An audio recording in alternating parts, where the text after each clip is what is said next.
Is that a yes, doctor? Yes, sir. Doctor, you described the defendant as a broken person with a broken brain, and I don't need you to describe that. I need to know what does that mean? What's the medical definition of a broken person with a broken brain? Mental illness is a symptom of a broken brain. Is broken brain a medical term, doctor? It is a layman's term. I'll be more than happy to go into clinical definitions of a broken brain. Is there a clinical definition? Like if I look it up, am I going to find that? What you want to see is brain dis-ease, brain dysfunction, cingulate gyrus dysfunction, limbic system dysfunction. All of those are clinical terms, and I thought we wanted to be brief, so that's why I said a broken brain. All right, and you'd agree with me that a broken brain is not a Miller factor, right? It's not a Miller factor. And you agree that you're not offering a fix for the broken brain, are you? I'm sorry, sir? You're not offering a fix for a broken brain, No, sir. okay? And you're not telling the court even that it can be fixed, are you? Yes, I am actually. Okay? You know that this can be fixed. Yes, sir. All right. Doctor, you finished that sentence on page 40 describing the defendant as a person waiting for something terrible. That's in the third to last sentence in the last full paragraph on page 40. The third to last sentence. In the last full paragraph. So it's the paragraph under summary of defendant's mental illness. Okay. And you say broken person with a broken brain waiting for something terrible to happen. Do you see that? Yes, sir. Doctor, he wasn't waiting, was he? He was. He was planning. Wasn't he planning something terrible? He was. Right. And he planned it out and he wrote about it and he recorded himself talking about it and he actually anticipated people finding his recordings, right? Yes, sir. And then he carried out something terrible, right? Yes, sir. You make another remarkable statement on the last line in the last full paragraph of page 40. Quote, the defendant's form of mental illness, if not treated, typically ends with deadly consequences. Do you see that? Yes, sir. You don't cite anything to support that in your report, do you? It's not cited in my report, sir. That is correct. Okay, what do you base that on? The idea that the defendant's form of mental illness, as you describe it, typically ends with deadly consequences. Yes, sir. Can you cite the court what you rely on for that prospect? Every day in this country, I'm citing it. I'm giving you the evidence, sir. 22 veterans killed themselves. Doctor, that's not the question. You use the word typically, and you use the mental illness describing this defendant. And what I'm asking you is, where do you get that it typically ends in deadly consequences? Untreated mental illness, sir, without intervention, does not end very well. But you say it typically ends with deadly consequences. Yes, sir. You got anything you can cite that says that? 22 veterans every day in this country. The disorders that you list that you diagnose the defendant with, those aren't specifically associated with youth, are they? Can you rephrase that question, please, sir? The disorders that you diagnose the defendant with on page 41, those are not specifically associated with youth, are they? That's not true. Okay, tell me. Depression? You're saying is associated with youth. Adults don't have depression? Yes, sir. And so do adolescents. I understand, doctor. What I'm saying is specifically associated with youth. That this is a problem that youth face that adults do not. And you would agree with me that adults suffer from major depressive disorder or even severe with psychotic features, as you describe it, generalized anxiety disorder, and obsessive compulsive disorder, right? Yes, sir. Those are not exclusive to youth. Oh, correct. Lots of adults have those same diagnoses. Absolutely. And lots of those people with those disorders don't kill anyone, do they? That is correct. Lots of people suffer depression. Yes? Yes, sir. Even severe depression. Yes, sir. And those people don't all become mass shooters, do they? That is true. Doctor, you spent quite a bit of time talking about implicit bias. And I want to start our discussion about that and say, you and I agree that implicit bias exists. And it's been widely studied and well documented. And I know you teach seminars on it. And I agree with you that it's an important issue. What I don't understand is how implicit bias has anything to do with this case. So that's what I want to focus on, okay? What was the genesis of this idea of yours to view this shooter and this shooting through the lens of race? So what I do when I teach implicit bias classes, sir, So doctor, I want to stop you. My specific question is, what was the genesis of this idea that you have to view this shooter and this shooting through the lens of race? I was about to explain it to you, sir. Let me ask you this. Was that your idea or someone else's? It's actually based on my profession, on my professional experience, sir. All right, so this was your idea. It's not solely my idea, sir. No, what I mean is, when you decided to put that in your report, no one said to you, hey, doctor, how about implicit bias?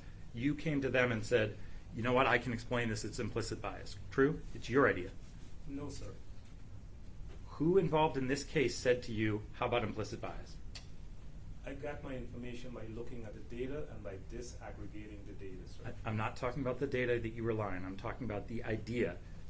Have you ever seen another mitigation report that blames a defendant's conduct on implicit bias? I have not.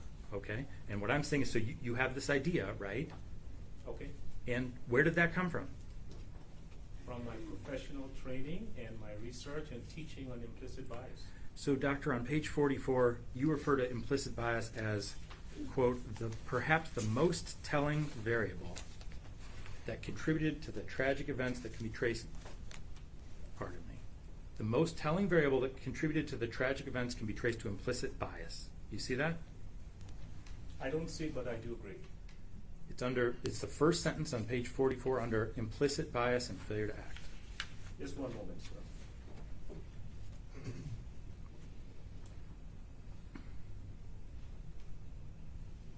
Okay.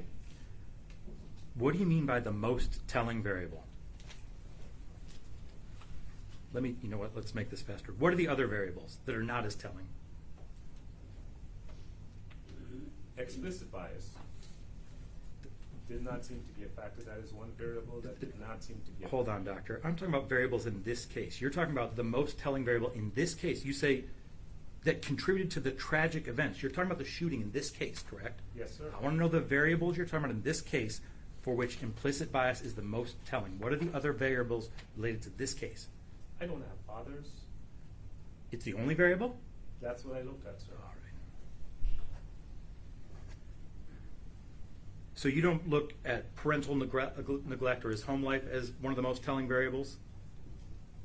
They're all contributing factors. Or the untreated mental illness, or you claim untreated mental illness that according to you typically ends with the defendant killing someone? That's not the most telling variable to you? They're all contributing factors. All right. You say multiple times in your report that the defendant needed and was asking for help and he didn't get it, right? That's according to you. Yes, sir. And the people you say that he didn't get it from are his parents, and then you told me the school, right? Yes, sir. Does implicit bias have anything to do with his parents' failure to get him help? I'm sorry? Does implicit bias have anything to do with his parents' failure to get him help? I don't think so. Okay, so you're just talking about the school. Yes, sir. All right. And doctor, when you're talking about the school, one of the things you rely on are the homework papers where the defendant drew guns and notes all over them, right? Correct? That's one reason. Yes, Okay. sir. And you pasted those assignments into your report, right?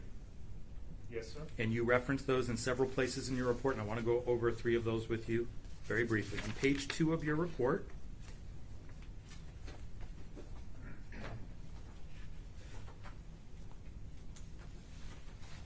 you say the defendant had been turning in assignments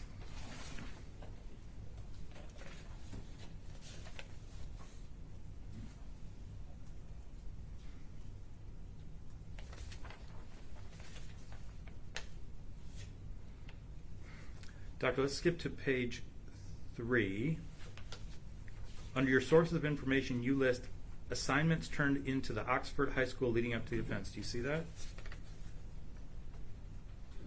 It's the 4th bullet point up.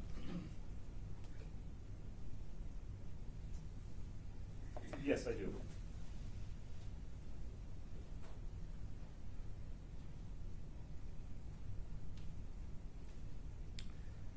All right, you say on page 2, leading up to the offense, the defendant had been turning in school, this is the bottom paragraph on that page, about a little more than halfway through, it says, the defendant had been turning in school assignments with weapons drawn on them and sad faces and saying things like, the world is a joke, school is a joke, I'm a joke for falling for a fool's joke. Do you see that?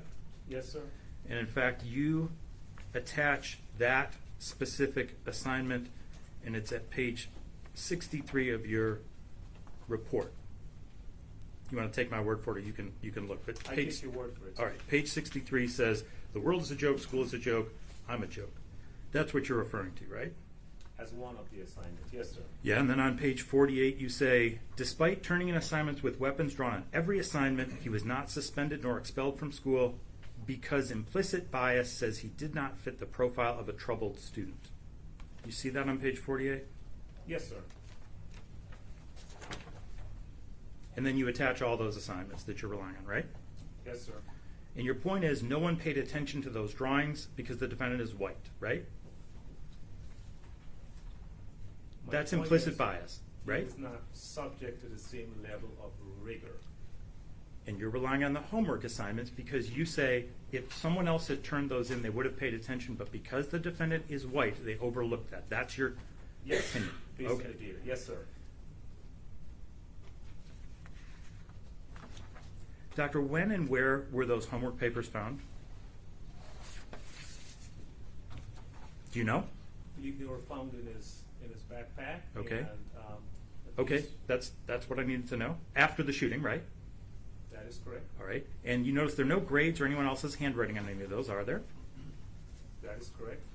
And doctor, those assignments, do you have any evidence that anyone other than the defendant saw those until after the shooting?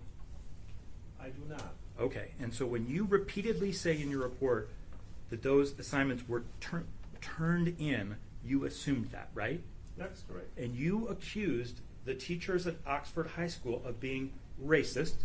It's implicit bias, not overt, but it's racism, right? No, sir.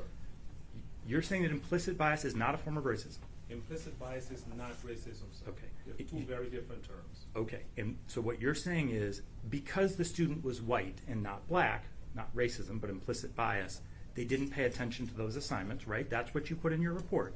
Everyone in this courtroom has some form of implicit bias, sir. It has nothing to do with race. I'm not debating that with you, doctor. What I'm saying is you're accusing those teachers of not paying attention to those homework papers because the defendant was white.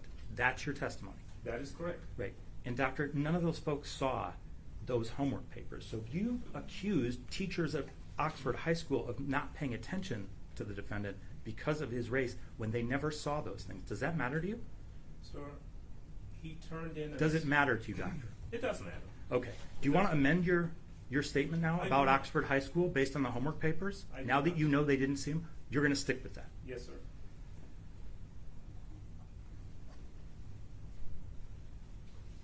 Doctor, to be clear, you're stating that implicit bias is relevant to this case, right, which is about a white student at a mostly white school who killed 4 other white students, shot a white teacher, shot 6 other white students. You're saying that implicit bias plays a role in this case, right?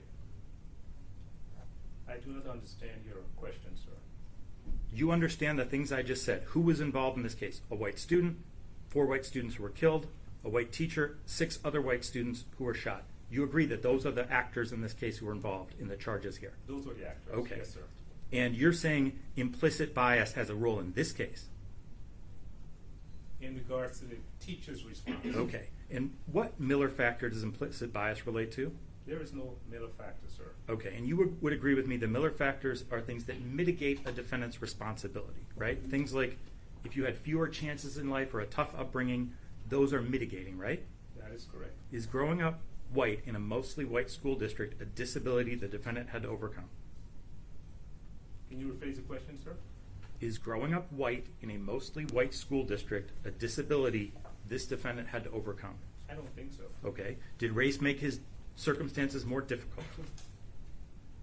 I don't think so. Was he discriminated against?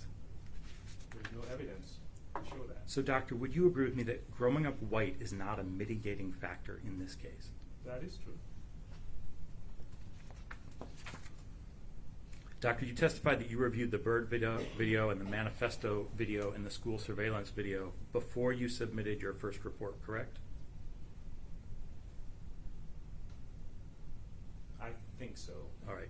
And doctor, I'll tell you, and you can tell me if you disagree, but you don't mention those. Other than putting them in your sources in your first report, you don't mention them at all, again, in the rest of your first report. Would you agree with that? That sounds about correct. All right. In your June report on page 49, you spend about 2 pages describing what happened leading up to and on the day of the shooting, correct? If you want to look at page 49. I take your word for it, sir. All right. Your report's a total of 69 pages long, right? That is correct. And you spend 5 sentences on the journal. Do you disagree with that? I take your word for it, sir. 2 sentences on the Bird video. I take your word for it. 4 sentences on what you refer to as the Manifesto video, right? I take your word for it. And then you spend about a page that you label, quote, the day of the shooting. You want to look at that, or will you agree with me? I take your word for All it, right. sir. But Doc, you really don't even spend a page describing the defendant's actions on the day of the shooting, do you? You never mention the defendant getting up early to get the gun and ammunition, do you? It's not mentioned in my report. You don't mention him packing it into his backpack? It's not mentioned in my report. Or getting himself to school? It's not mentioned in my report. Or getting into the school with the gun and the clips and the ammunition? It's not mentioned in my report. Or going into the bathroom? It's not mentioned in my report. Or putting toilet paper in his ears? It's not mentioned in my report. Did you ask him about that, doctor? Why he put toilet paper in his ears? I did not. And you don't mention the defendant shooting Phoebe, right? I did not. Or shooting Hannah, right? I did not. Or shooting, Hannah or Madison. You don't mention that. I did not. Or Tate. I did not. Or mention Justin, right? any. I did not. Or Aiden, or Molly Darnell, or John, or Riley, or Elijah, or Kylie. You don't mention any of that, do you? I didn't think it was appropriate, sir. Okay. That information was included, so you knew about it, you just didn't include it, right? I did not mention any names in my report, sir. Doctor, it's not just that you didn't mention any names. You don't talk about the defendant killing anyone, do you? I do. It's on page 1, the first paragraph. You know, Doctor, it's interesting you bring that up because you didn't say that. You changed your report to say allegedly the defendant did it. There is nothing in your report that suggests this defendant is responsible for the deaths of those kids. We'll get there. But you agree that was included in the materials you reviewed. You knew that information. I do. Doctor, you never talk about how many victims there were, do you? I did not. Isn't that relevant? It is relevant. Okay, but you don't talk about how many people he shot, how many people he killed, and how many he terrorized. You don't talk about that. That is correct. Doctor, you don't indicate how long the defendant spent walking through the school shooting people, do you? I did not. Do you know how long that was? I do not, sir. Do you think that matters? Perhaps it does. And you don't indicate the defendant's demeanor during the shooting, do you? I did not. And you saw the video, right? I did. Does not include audio, though, does it? I'm sorry? That video does not include audio, does it? Which video, sir? Of the shooting. I do not understand. The question does not include audio? Correct. When you see the video of the shooting, there's no audio to that, right? I don't think so. Okay. Did you ask anyone what it sounded like inside the school during the shooting? I did not. Did you listen to the body cam audio and video of a staff member trying to save Hannah? I did not listen to any audio, sir. Okay. Does any of that matter to you? It does matter. Okay. In your report, you don't even include one sentence about how this defendant killed the victims to you. It's not included in my report, sir. All right. How far away was the defendant when he shot each of the victims who died? Sir, I watched the videos, and he was pretty close to them. Pretty close. What do you mean by that?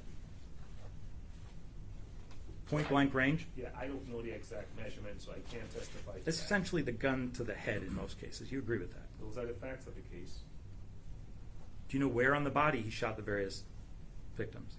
I do not. In the head, the neck, the chest? You're not aware? I believe one victim was shot in the head, at least one. Doctor, are you aware of when and how the defendant shot Justin Schilling?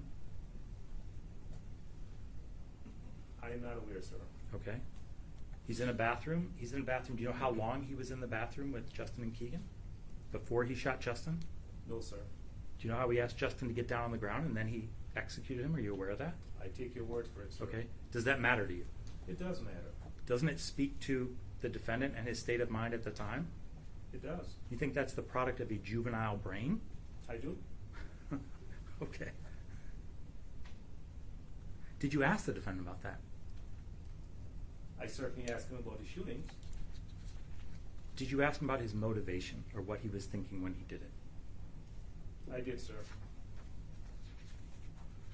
But you don't include that in your report, do you? I did not.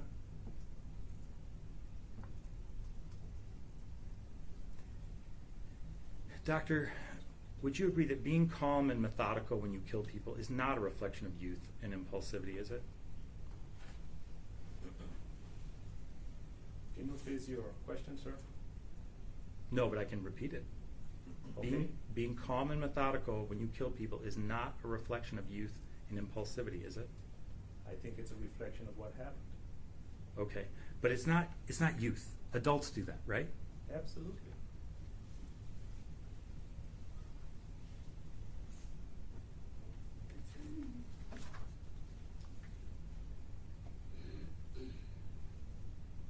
All right, Doctor, I want to move to page 67 of your report. When the defendant was sitting in the office with the backpack next to him, you say, the defendant started to feel a sense of relief knowing that the sheriffs would descend on the school. You wrote that, right? Yes, I did. Yes, sir. And you characterized the defendant, we've talked about this, as someone who kept asking for help but never got it, right? That is correct. You cite times when he said to his friend B, I keep telling my parents I need help and they won't help me, right? That is correct. Doctor, that exact moment you're citing, when the defendant has the backpack next to him in the counselor's office, the defendant had the perfect opportunity to get help, didn't he? Absolutely. All right, and he didn't take that, right? He That didn't is take that correct. opportunity. Those are the facts of the case. Right. He'd asked for help many times, but when help is right there in front of him, he doesn't ask for help, does he? That is correct. And you'd agree if he just said, Mom and Dad, I need help, or I feel like there's no hope, I even brought a gun to school, they'd have given him help, wouldn't they? I've never met his parents. I don't know how they would have reacted. Well, the school, you don't have any reason to believe if he had said that he would not have gotten help, do you? I don't know, sir. I don't know the answer to that question. And it's not that no one believed him, right? He just didn't say it. You agree with me? I do not agree with that, sir. He never said it, did he? He never said it in the counselor's office. Did he tell you that he said, I really need help, Mr. Hopkins? I really need help, Mom and Dad? Did he tell you he said that? He wrote on his paper. Doctor, I need help. we've talked about that. He then tells them that the paper was part of a video game. He says, I'm not asking for help. That's what he says to them, right? For the sake of brevity, sir, I will say yes. Yeah, okay. So, at that moment, Doctor, the defendant, for whatever reason, decided he wasn't going to ask for help, right? But, you agree with me, at that moment, the counselor told his parents, you have to get him help within 48 hours, right? You agree with that? I read that. So, at most, if the defendant's just not comfortable talking about it there, he's 48 hours away at most from the help that he's allegedly been begging for, right? So he should have gotten the help right away. Okay, doctor, but I'm talking about the defendant now, not the other folks in the room. I understand. The defendant now knows, after, he's been asking for help for a long time. You cite April of 21, right? Yes, sir. He's less than 2 days away now, right? You agree with me? I agree with you. All right. And he doesn't choose to just say nothing and go home. He leaves that meeting and he goes to the bathroom and he takes the gun and he starts shooting, right? Actually, no, sir. He went back to classes. Okay. He went back to class and instead of finishing out his classes for the day and going home and then getting help, he decided to start shooting. No, sir. He went to the lunchroom and had his lunch. And then he started shooting. He had time to think about it. Yes, sir. All right. Did you ask the defendant about that? I did, but he did not respond. Okay.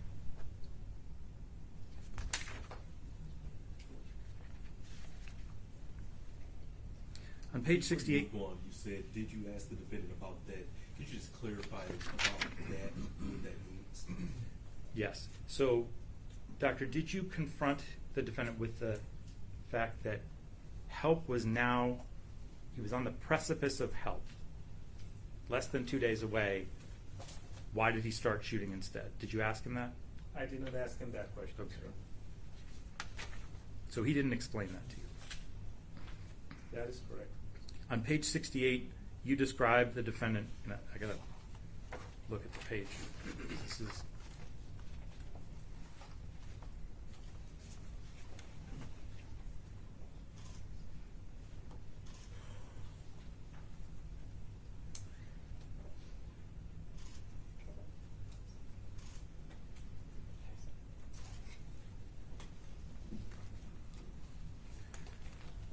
Doctor, on page 68 of your report, first paragraph, conclusion events, you say the defendant now returns to class with this feeling of terror and absolute astonishment. Those are your words, right?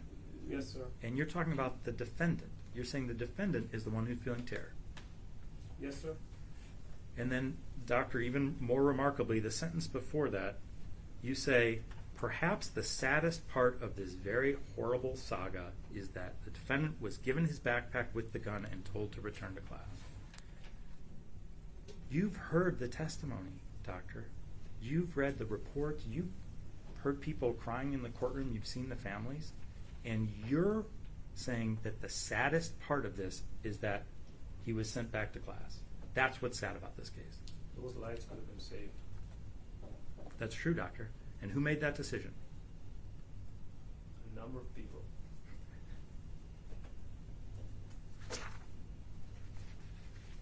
All right. Finally, doctor, on the very last page, you include one sentence that talks about the defendant murdering anyone. It just sort of hints at it. And in fact, in that sentence, you don't blame the defendant, do you?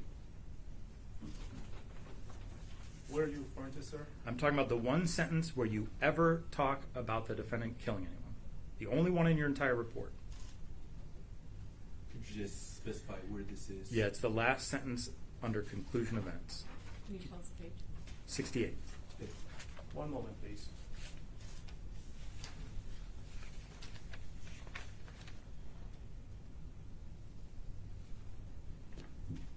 On page 68, the last sentence. Of the conclusion events.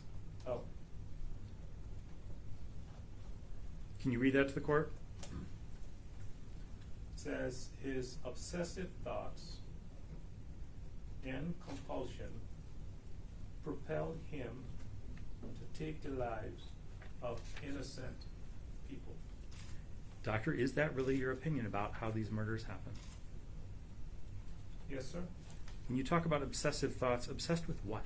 What is the defendant obsessed with With harming people. that propels him to do it? He's obsessed with torturing birds and killing people, right? That's correct.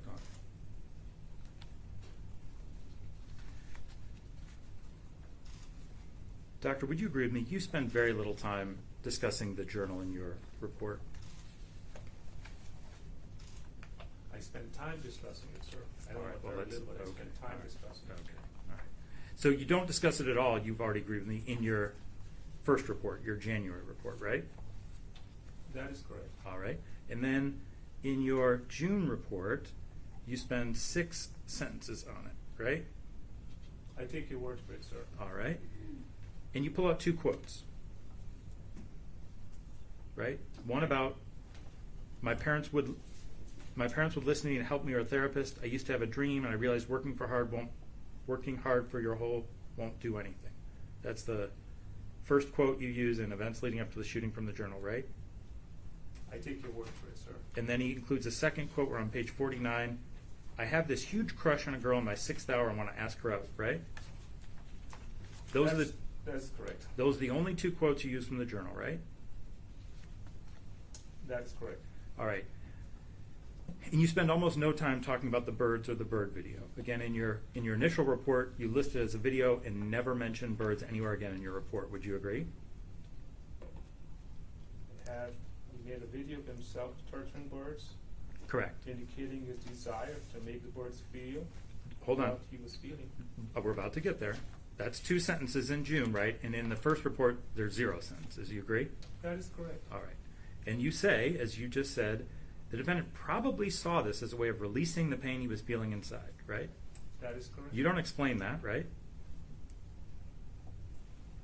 That's it. You don't offer any further explanation of why you think he probably saw this as a way of releasing the pain he was feeling, right? That is correct. Did you ask the defendant about that? I did not. So, doctor, there are things you asked him and things you didn't. Was the defendant forthcoming with you? Based on my testing, I believe he was. All right. You do indicate in one of your tests he was over-reporting, right? That is correct.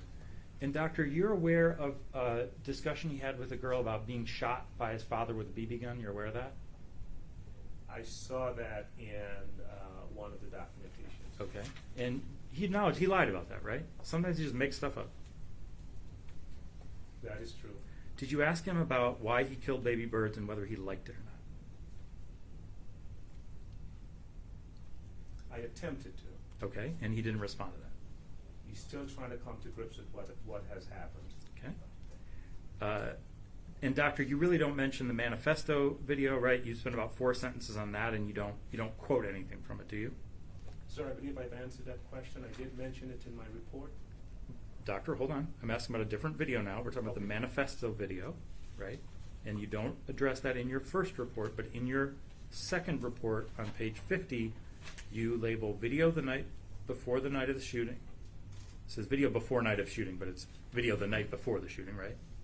Okay. And you include a couple sentences about that. It's actually not mostly about the video. You say, the night preceding the shooting, Ethan was locked out of his home by his parents following a verbal conflict surrounding his grades, right? There's 6 sentences in that section. Yes, and the first one is you talk about he'd been in a verbal dispute with his parents, and his parents actually locked him out of the house, right? That is correct. In fact, he'd been locked out of the house when he made that video, right? Yes, sir. All right. You spend a couple sentences on it, but then you don't actually quote from it. You say the video shows him indicating his desire to harm students at the school, right? Those are your words, correct? That is correct. And you would agree with me, doctor, of the 20,000 text messages, you make no reference to 99% of those. You just include the 1%. That were relevant, yes. And doctor, in your report at least, you never talk about the defendant's internet searches. Agree? That is correct. And you were aware they existed. You testified you did pull out one about the dog, so you knew they existed. You just didn't reference them in your report. That is correct. In fact, you don't mention the shooting at all or the shooting video in your report, do you? You saw it, but you don't mention it, do you?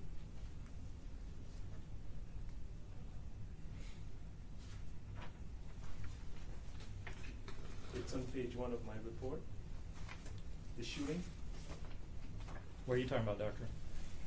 You said I have not mentioned the shooting, and I'm saying Yes. on page 1 of my report, the very first paragraph. Oh, where you say he allegedly shot and killed 4 of his classmates? Okay. You never talk about the defendant's motivation, do you? You never talk about the defendant's motivation, right? I mentioned his mental illness, sir. Doctor, my question is not his mental illness, it's his motivation. Why does he want to kill people? You didn't talk about that in your report, did you? I did. Where? In my testing, sir, I spoke about his obsessions and his compulsions. Doctor, I'm talking about what motivated him. Why did he want to kill other people? I don't even think Ethan knows fully why he wanted to All kill right, people. okay. I'm glad you said that, doctor, because we're going to look at some things and see if Ethan tells us, Sure. the shooter tells us why he was motivated to do that.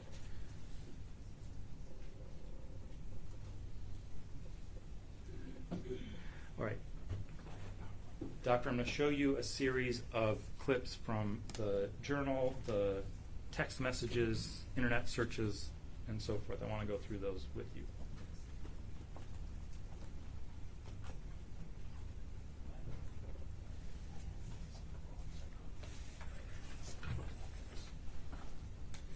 right, okay. First one, doctor, page 22 of the journal. And the defendant says, then I will walk behind any girl pretty and shoot them in the back of the head. I will then shoot everyone I see aiming for the head. You see that? I do. Next slide, please.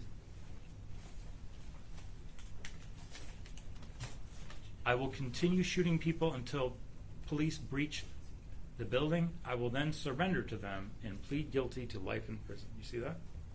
I do. Next slide, please. I want the world to remember me. That's in the journal, right? You saw that. That is correct. You don't reference that in your report, though, do you? That is correct. Next slide, please. Killing myself is too much of a pussy move. People will just forget about me, and I will have never making an impact in this world.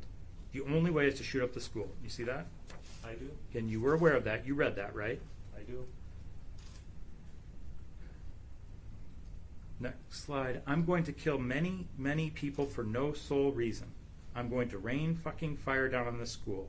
I will cause the biggest school shooting in Michigan history. I will kill everyone I fucking see. You see that? I do. That tells us something about his motivation, right? It does. And in fact, he's right about Michigan history, isn't he? Isn't he? I want to answer, sir. So far, yes.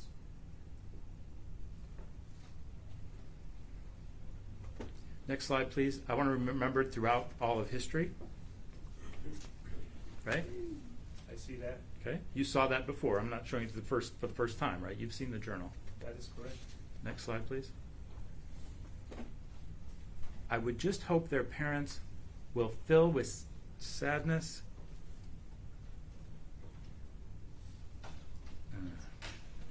and is it distraught? When I shoot up the school, I hope that every parent of kids I gravely murder will be so sad that they kill themselves. Do you see that? Those are the facts of the case. Hold on, doctor. It's not just the facts of the case. This is the defendant's own words, right? Okay. When they show the video in court, everyone can see their children and friends dying. And I want for the parents to see their kids burned to ash and bawl their eyes out. I am going to spend the rest of my life in prison. You see that? I do. Next slide, please. Defendant's Journal, page 18. The first victim has to be a pretty girl with a future. You see that? I do. And it shows a gun to the back of the head of a girl, right? I do. Next slide, please. I know that rarely any shootings have happened in Michigan, so that means I will cause the biggest school shooting ever in the state. I am not going to tell myself I will surrender to the police. I wish to hear the screams of the children as I shoot them. You see that? I do. Next slide. So, doctor, on this slide, he's talking about what kind of weapon he has. You're aware at one point he has access to a .22 pistol, right? I do. And he says, I want to do the shooting with a 9mm pistol because they are effective from killing, but all I got is a puny .22, right?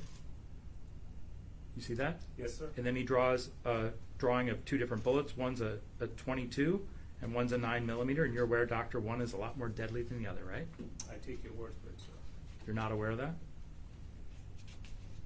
He was right about that, right? Yes, sir.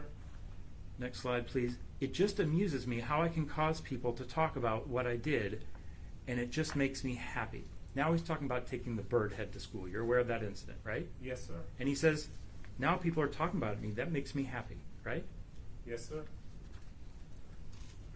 I killed 8 infant baby birds by slowly torturing them until death, right? Yes, sir. These are the defendant's words after torturing the baby birds and before killing his classmates, right? Yes, sir. I murdered an entire family of 5 newborn baby birds. I drowned them and burned them alive while they all screamed. I cut one in half and stuck the head of its brother in its stomach. You see that? Yes, sir. Again, these are the defendant's own thoughts and words ahead of the shooting. Right? Next slide, please. If I kill myself, then people will not care about me and I will be forgotten within half a lifetime. That's why I'm going to cause the biggest school shooting of this decade and the only one in Michigan, right? Yes, sir. I also want to react on how the world reacts to my shooting. I'm probably going to live the rest of my life in prison. You see that? Yes, sir. Next slide, he says again, I'm about to spend the rest of my life in prison, right? Yes, sir. Shortly before the shooting, I'm going to prison for life, and many people have about 1 day left to live, right? Yes, sir. All right, now I want to go through some text messages, the defendant talking about violence against people. He's talking about drowning children. He says, just looking them in their eyes as they look back at you while they know that their entire life is about to end so young, the best feeling. But stick your fingers into their eye sockets and push down so they scream in pain and drown their lungs with water. Just thinking about the torturing and the screaming and the way their legs flail in the air as they cry, it fills the void. You read that, Doctor. Yes, sir. And again, you read that before your reports, but you decided that wasn't relevant to your report, correct? Correct? They're all relevant to my report, sir. But you didn't include it. That is correct. All right. Next slide. Whenever I see a little kid about a year old or a little more, I want to pick them up and run off with them, then torture them before throwing them off a cliff. And then I will kill any innocent. I don't care who I kill. I will kill who I feel like killing. Age, gender, I don't care, right? I don't care about innocent. Killing the innocent is the same as killing the bad. It both satisfies. You're aware of those texts. Yes, sir. Next slide. I want to take the axe and chip a bird in half, presumably chop a bird in half, shoot it, torture it, dissect it. I want to chop it in half with an axe. Talking about fish, then I want to kill it while it is live so that it can feel the pain. Next slide, please. More about the birds. Also, there is a baby bird nest right next to my house with 5 baby birds in it. I can also reach them. Tomorrow I'm making my move. I will get video and pics. I can't wait till tomorrow. There is 5 and they're going to die anyways. I want to take something heavy and break its beak. I can't wait, dude. I'm so fucked up. I'm going to break its beak, then chop its head off. I'm going to take so many vids and pics. You've seen all these, right, Doctor? Yes, sir. I want to hear it scream. The first bird, though, I want to torture it. And it's so young, too, like it's just born and it's already going to be killed. It's like 2 days old. I'm going to snap the beak off and then chop its head off. Then take out its heart, then chop it in pieces. And also take out the brain, then smash it to little bits. I'm so fucked up I like it. Jeffrey Dahmer got the good idea. Only thing he did wrong was get caught. More about the birds. I want to kill another bird so badly. Or baby bird. I can reach into the nest. They're not safe. During third hour, all I thought about was ways to torture the bird. I'm going to film this like a documentary. My dad is pulling out of the driveway. Now, I'm going to wait a couple minutes, though, just in case he comes back. Right? So he's talking about his joy in killing birds, but also then what he wants to do to the birds. But Doctor, he doesn't just talk about it, then he goes and does it, right? And he videotapes it. And then he texts his friend about that, right? And he says, I just finished. The vid is too long, so I can't...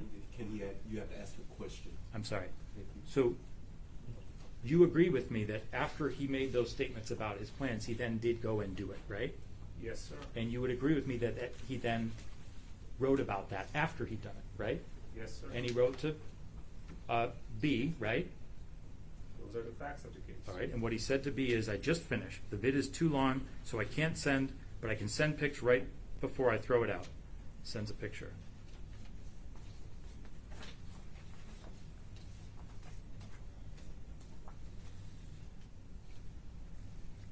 I'm sorry, one more.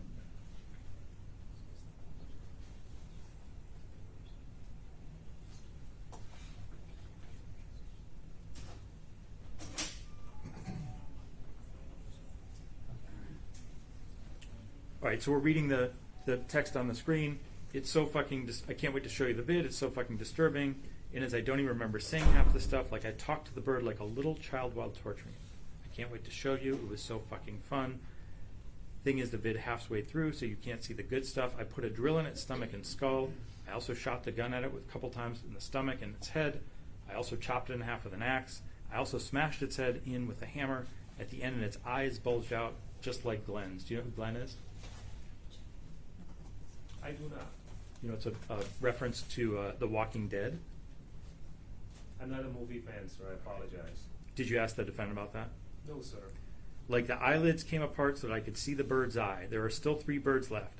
I was originally going to try to stick a toothpick up its ass, but I couldn't find any. God, I can't wait to show you the vid. It's 8 minutes long. Like I couldn't stop laughing my ass off when I rewatched the vid. Again, you're familiar with all that. Yes, sir. All right, and now, next slide, please. This is what I meant the other. So this is a text from the defendant to B. This is what I meant the other day of how I need a recharge to kill again. Now, tomorrow, I really want a bird, but I want it to be alive when I chop its head off, right? God, I want to kill. I hit a bird yesterday 2 times, but it flew away. And continuing with the birds, there have been no baby birds to torture in for a long time, and I'm getting that feeling where I need to kill again. I like killing the big birds, but I like killing the baby birds more. Mostly because they're so young and they had a whole life ahead of them, but then I took it away. That's what I like. And also they're helpless and they scream when you hurt them. Doc, you see a theme there with the students he wants to kill and the birds?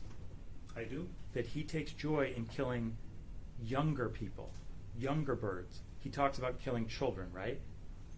He does. So he talks about killing and then he talks about better killing. Would you agree? What makes him feel better? I do agree.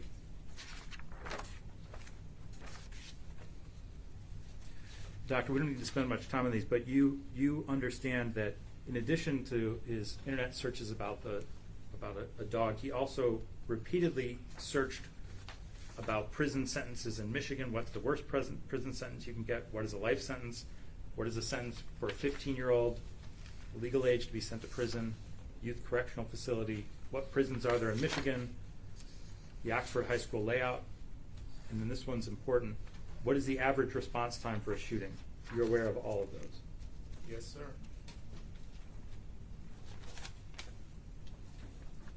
And then, Doctor, there's a little bit more. You reviewed the manifesto video, right?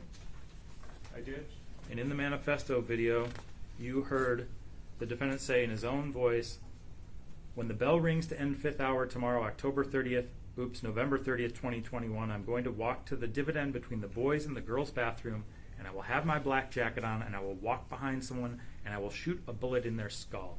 Yeah, that's my first victim. I'm going to open fire on everyone in the hallway. The hallways are too jam-packed. I will try to hit as many people as I can. I will reload, and I will find people hiding. You heard him say that. You listened to that video, right?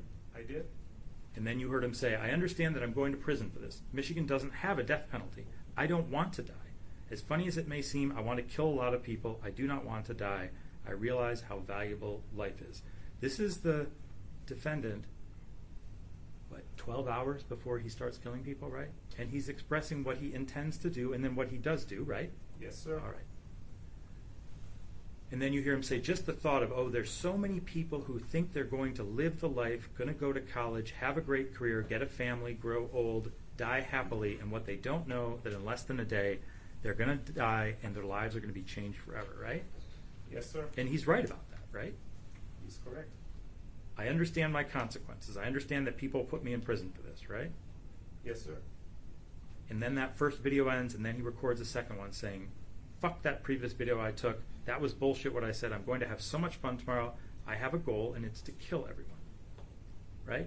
Yes, sir. Now, Doctor, you may say this is like grandiose juvenile stuff, right? No, sir. That is very serious stuff. All right. So when we look at the defendant's messages, Doctor, he tells us a lot about why he's doing what he's doing, and that's why I asked you about his motivation. You talked about the testing, but he tells us, right, that what he wanted was to be famous, right? That is correct. That was his really primary, his only motivation. He liked killing, but he really wanted to be famous, right? That is correct. So we agree it wasn't a fight or a robbery. No one was defending themselves, right? That is correct. And he didn't want anything from the victims. There's nothing they could have given where he said, like, if you give me this, I'll spare your life. He didn't want anything from them, right? That is correct. All right. And none of them had done anything to him, right? He hadn't been bullied. He didn't even know these specific people he killed, right? That is correct. And he wasn't seeking revenge. It's not like someone had done him wrong and he said, you know what, I'm going to get him back for that. That is correct. And you would agree that can be kind of a juvenile thing, right? You feel that you've been dismissed or mistreated and you want to lash out at that person, right? That does happen sometimes. And you agree this shooting is not that, right? I do agree. So his goal and the reason for the victims, he just wants to maximize the number of people he killed so that he can commit the biggest mass shooting so that he can be remembered, right? That is correct. We also learn about what kind of victim he's looking for, and we just talked about this. He wants younger victims, and he actually talks about probably not killing teachers, right? That is correct. All right.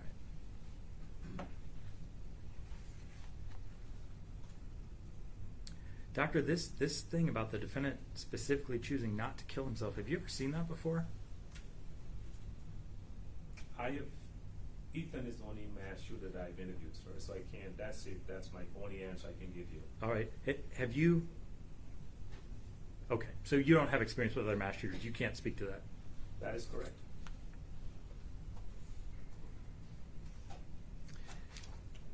So it's important, Doctor, at least to me, when he expresses what he's going to do, for instance, shooting people in the head, and that's what he carries through and does, right?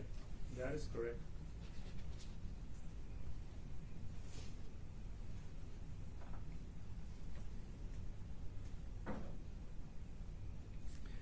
You know, Doctor, you have this comment about the bird video, and you say that the defendant probably saw this as a way of releasing the pain he was feeling inside.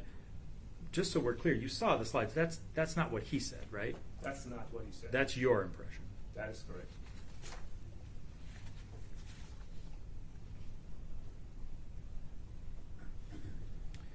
Doctor, when you watch the bird being tortured, do you get any sense that that's difficult for the defendant, that made him uncomfortable?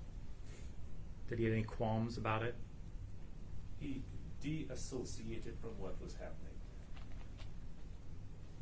Okay, so the person who was torturing the birds didn't have any qualms, you're saying, but that's him dissociating from what? From reality. So you're saying he did that during the torture, but not when he's texting his friend and talking about it, right? Not when he's rewatching the video. That is correct. All right.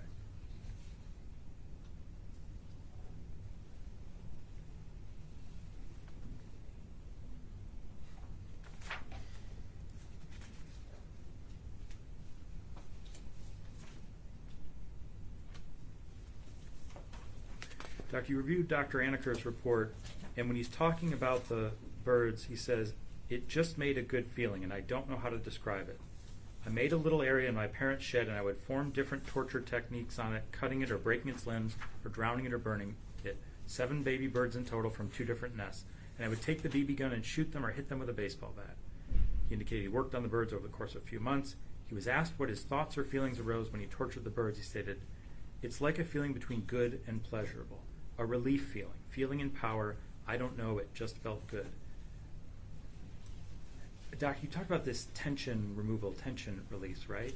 After the defendant kills a bird or a person, he feels relieved somehow. That is correct. When you comment on the manifesto video, you say the video shows the defendant's inability to contain his thoughts any longer. But again, this is your interpretation, right? It's not. Well, let me jump ahead, Doctor, because the next day in the counselor's office, he was perfectly capable of containing his thoughts, right? He didn't have to say those things there. He chose not to say them, right? That is correct.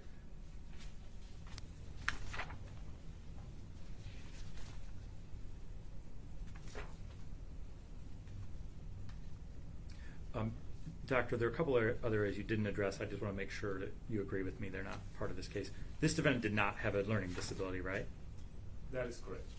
And you agree that this defendant has very good adaptive skills, right? He has no trouble getting out of bed in the morning or getting his things together or getting to school, right? Carrying out a plan. That is correct. All right. And you would agree in this case the defendant didn't act on impulse. This was not an impulsive crime. That is correct. All right, Doctor, I want to move on now. You mentioned in your direct testimony that some of the language in your report came from another report, right? That is correct. You said your understanding was you had permission to use it, right? Who told you had permission to use it? The attorney that retained me. And who is that attorney? I don't think it's appropriate for me to mention his name on Doctor, national. I talked to. Answer the question, sir. The attorney's name is Sheldon. Sorry, I think it's Sheldon. can you spell that for me, Doctor? I think it's Shellman. My spelling could be off. And Doctor, what case was that in? It was one of my first cases. In 2019, you said? Yes. Do you have your CV in front of you, Doctor? I do. If you can just take a quick look. You list the 20 cases you've been involved in, and I want to make sure I know which case you're talking about.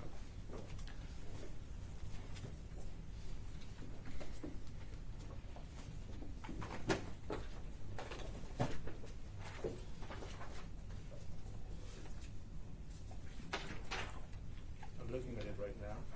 Okay. If you can just see from that list of cases, I think there may be in date order that you might be able to tell us. I think it's the People versus Lewis. I think it's the People versus Lewis. All right. And you're saying that that attorney said, here's a report from another expert, and it's okay for you to use parts of that report. Yes. What report was that? Who was the expert? I believe it's Dr. Holden. I'm not sure, but I believe it's Dr. Holden.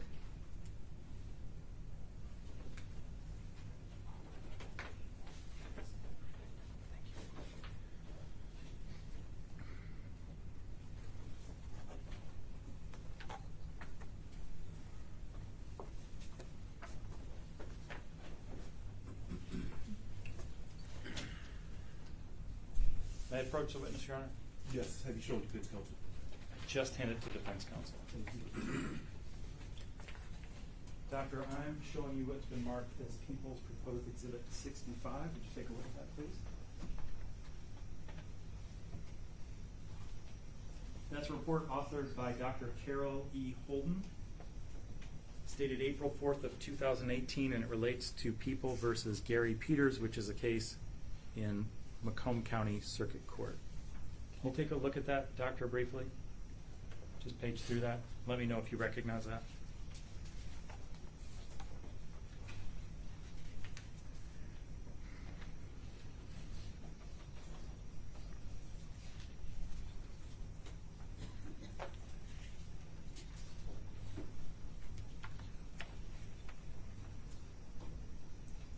This looks like it. I can't verify the report, but I think this looks like it, sir.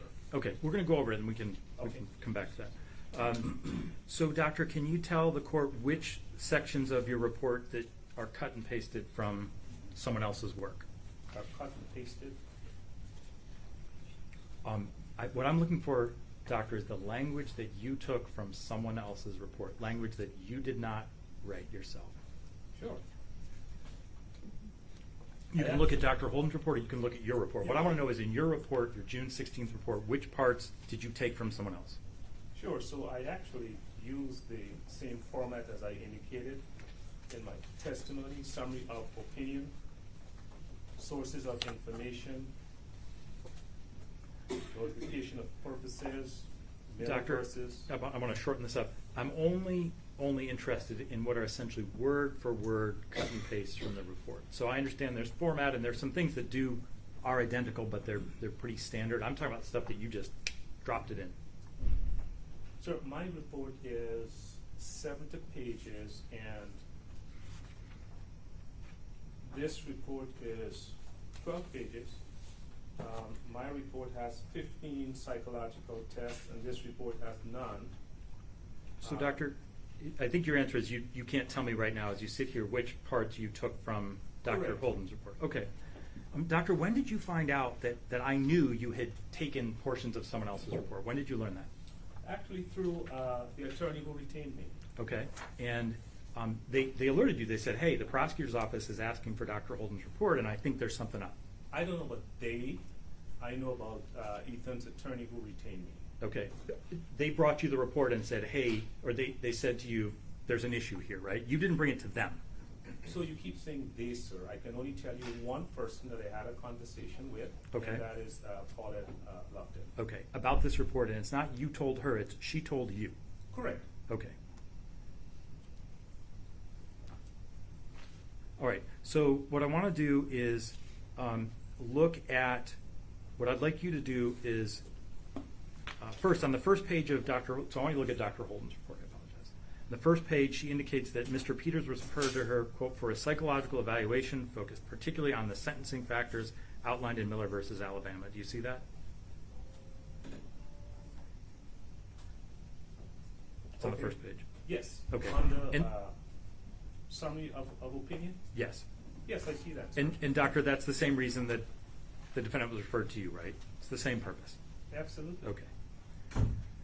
And then, doctor, I want to go through a little bit of the substance of that report. If you look, Dr. Holden references that the defendant in that case, Mr. Peters, was repeatedly placed out of his home over his entire childhood. That's going to be on pages 3 to 5 of her report.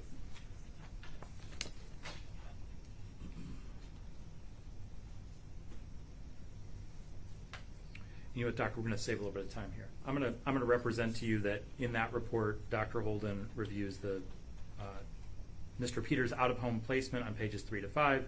She references his record of delinquency on pages 4 to 5, and she references his prison record on pages 9 through 11 of her report. And then, Doctor, I want you to turn to, I believe it's page 11. Counsel, so you're aware, I don't have this report that you're referencing. Yeah. Pardon me, Judge, if it's all right, I'll give you a copy, and then once I've established with the doctor, I'll move to admit it. Is that? Any objection? Thanks. At this point, I am objecting, yes. Thank you. I will wait until it's actually admitted into our notes. All right, doctor, so let's turn, I believe it's on page 11.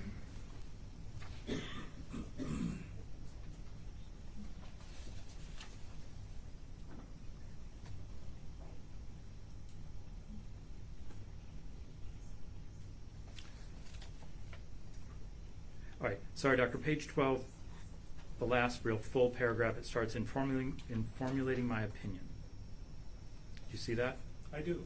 It says, I gave the juvenile's potential for rehabilitation considerable weight because the amount of time since Mr. Peters was originally sentenced offers the opportunity to assess this factor in a way not possible when he was 17, right?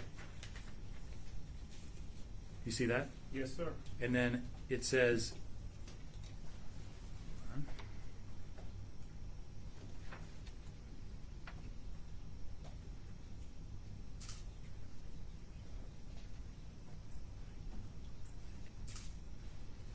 all right, sorry, we're back to page 11, second paragraph under conclusion. And it starts, the extent to which a psychological evaluation may be of value to a sentencer. You see that? I do. And then at the bottom of that paragraph, it says, from research on, for example, adolescent psychological and brain development, trauma, out-of-home placement, delinquency, and prison adjustment. Do you see that? I do. All right, now what I'd like you to do, doctor, is you've got Dr. Holden's report, right? I do. And I want you to open that back to page 11. And I'm going to open my copy of your June 16th report, and I know the court has a copy also of the June 16th report where you say conclusion. What I'd like you to do is read Dr. Peters' report starting with the word conclusion. Dr. Holden's report regarding Mr. Peters. And so what I'd like you to do is read with the word, starting with the word conclusion, start reading Dr. Peters' 2018 report. Dr. Holden. Dr. Holden. Thank you. Certainly. Would you like me to start? Yes, please. Sure.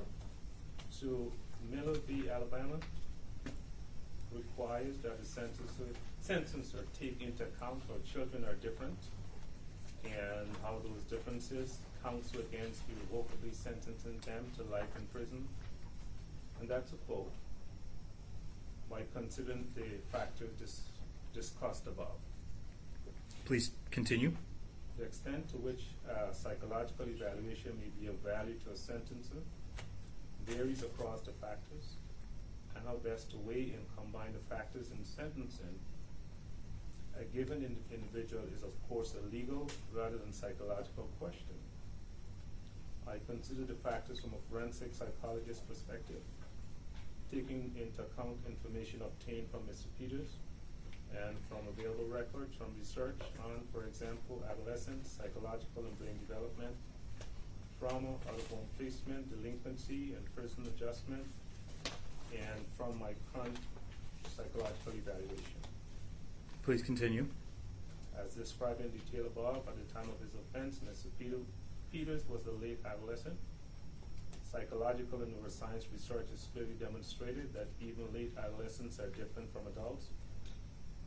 And consistent with this research, compared to an adult, young Mr. Peters was less capable of considering alternatives, more focused on potential rewards versus potential risk, more likely to take such a risk, and less able to consider the long-term consequences of his actions. Mr. Peters' impulsivity, and failure to consider the consequences of his actions, lack of social skills and vulnerability. Doctor, I want to stop you just for 1 second. So there's a part here where it deviates from your report. Go ahead and continue, though. Lack of social skills. And vulnerability to peer pressure and immaturity were particularly striking to the MDOC psychologist who evaluated him early in his incarceration, as was the fact that Mr. Peters' antisocial and angry attitudes and behaviors so clearly served to ward off many painful feelings. All right, now, Doctor, I want to jump down to that last paragraph on page 12 of Dr. Holden's report that starts with the above. Can you read that, please? With the above and the court's assertion that the distinctive, and this is quote, the distinctive attributes of youth diminishes the phenological justification for imposing a harsher sentence on juvenile offenders even when they commit terrible crimes. End of quote. In mine, it is my opinion that consideration of the Miller v. Alabama factors, especially the final factor, supports a sentence other than life without parole for Mr. Peters. All right, so Doctor, we followed along, and that's virtually word for word with just a few changes, mostly the defendant's name from the two reports. You are not denying that that's where you got this language, correct? I am not. All right. I move to admit People's proposed 65. Your Honor, I am objecting. I don't believe it's relevant. This is a different defendant, a different fact pattern, a completely different case. And Dr. King has testified that he used the rubric from this report. I don't think that the court then needs to have the report to be able to come to the conclusion that he has used somebody else's rubric, not somebody else's opinion, but somebody else's rubric. I don't think the facts and the specifics of a case from years ago in 2019 is relevant in this case whatsoever. So I'm objecting. Your response? Judge, I think the court can take it for what it's worth, but I actually want to talk to the doctor about the fact that the contents of this report, Dr. Holden's report, fit her conclusion. The contents of Dr. King's report do not. You can ask him that question, but I don't see the need to admit it. I was actually following along as the doctor was reading from Dr. Holden's report, and it's clear that there is some language from that report that is significantly similar, if not the same, in his report that's on page 68. So I would note that the court doesn't need to have that admitted, but you can very well ask him questions about that. Thank you, Your Honor. Thank you. Doctor, you use the word I, and then you say it is my opinion that you were especially relying on the final Miller factor, didn't you? That's that last paragraph. That is correct. So now I'm looking at your reports. We're on page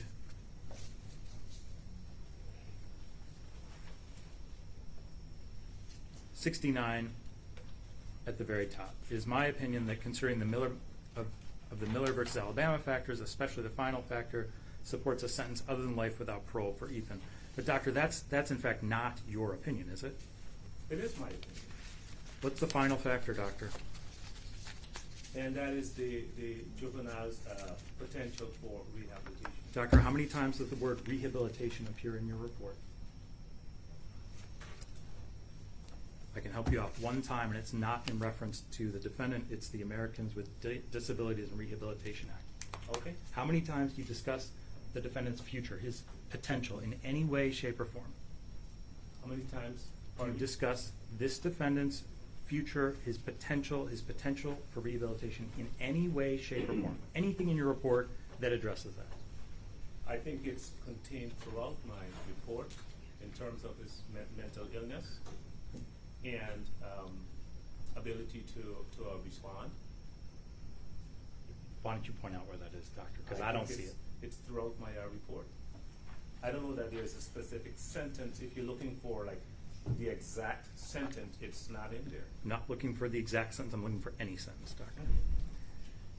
So, doctor, the quote you just took from Dr. Holden, you talk about the defendant's impulsivity. You just read that to us, right? Sure. And that's in your report, right? The word impulse and impulsivity appears nowhere else in your report, only in that section you took from Dr. Holden. You agree with me? I do. And in fact, you agree this defendant's crime had nothing to do with impulsivity, right? You've already testified to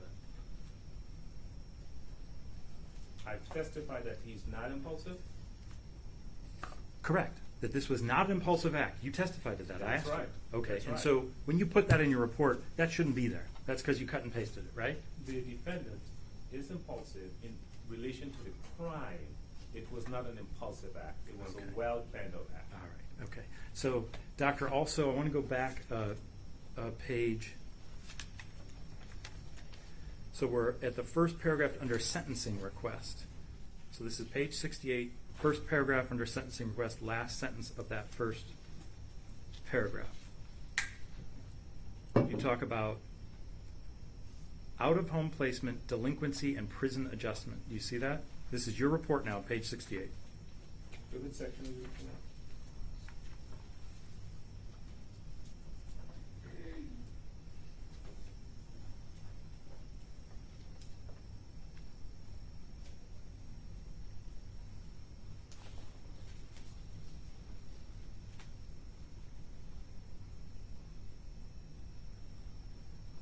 Counselor, are you looking in the first paragraph under sentencing request on page 68? Yes, Your Honor. It's the last sentence of that first paragraph. Page 68. I'm still trying to get there.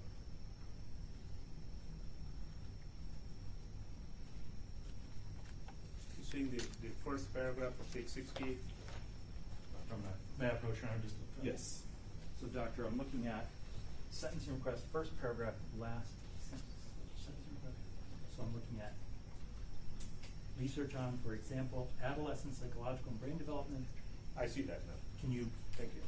finish out that sentence? Out-of-home placement, delinquency, and prison adjustment. You see that? Yes. All right.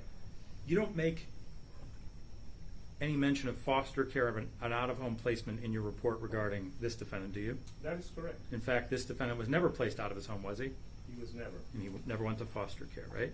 That is correct. You make no reference to delinquency in your report regarding this defendant, do you? That is correct. Okay, and in fact, this defendant did not have any record of delinquency, did he? He did not. And you don't make a reference to a prison record in your report, do you? That is correct. The defendant's never been to prison, has he? That is correct. All right, and to the extent he's been in jail, you didn't review those records or include anything about that in your report. Can you repeat that, please? So this mentions prison adjustment. What I'm saying is he didn't go to prison, and to the extent that he's been in jail, you didn't address that in your report. That is correct. All right.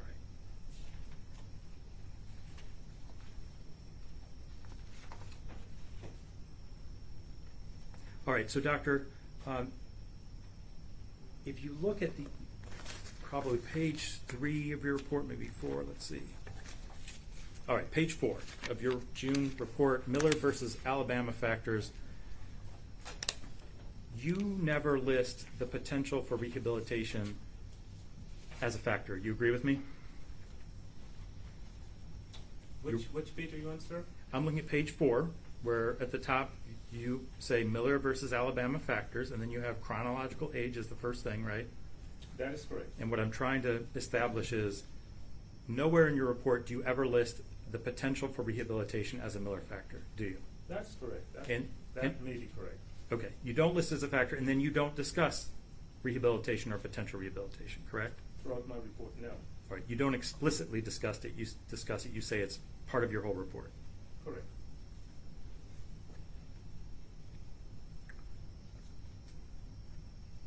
Doctor, not listing that as a factor and not explicitly discussing that was a conscious decision you made, correct?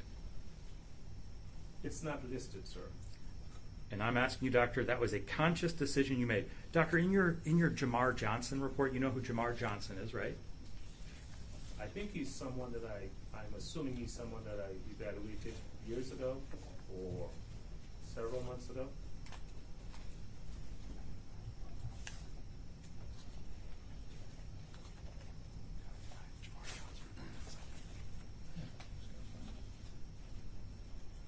All right. Doctor, in 2020, you wrote a report regarding a Jamar Johnson for Wayne County, it looks like. You familiar with that? You want to look at your CV? You agreed that you wrote a report for Jamar Johnson? The names, I'm pretty sure I did, and I take your word for it, sir. Judge, I don't intend to admit this, but may I approach the witness, see if I can refresh his recollection? I don't have a copy of it, Your Honor. If you can show defense before you approach. I can.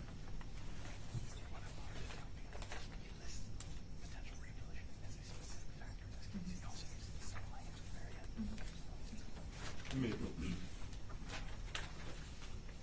Doctor, what I'm showing you is, just to refresh your recollection, this is a September 24th, 2020 report that I believe you authored, that I want to see if it refreshes your recollection.